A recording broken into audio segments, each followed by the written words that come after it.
Now to your local election headquarters, sheriffs and corrections officers hoping to get a bigger slice of Louisiana's budget may now have to wait. It's the result of an impasse within the state's revenue estimating conference.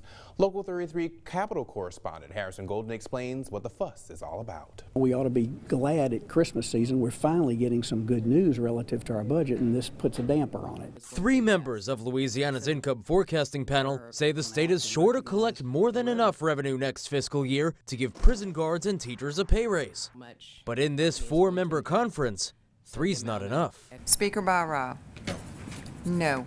The holdout, House Speaker Taylor Barra. He says he won't yet recognize that rosier outlook, claiming he can't make promises based on uncertain oil and corporate tax collections. What's difficult is when you're trying to make those decisions with a limited amount of information. Barra's blockade meant no changes to the forecast, since adjustments require unanimous votes. To politicize the REC. The stall could also mean Governor John Bel Edwards will have less money to work with when he presents an executive budget in February. We'd have to find money somewhere else in the executive budget and go back through the exercise of telling agencies where they would cut if we were going to be providing funding for a teacher pay raise in the base of the budget. I have to put our taxpayers first. Barra maintains he supports the proposed pay raises, and he adds that if revenue forecasts are as bright as his fellow members say they'll be come March, lawmakers can later add raises to a supplemental budget during the spring session. With 4 months of information, we're trying to make a $200 million change to the forecast.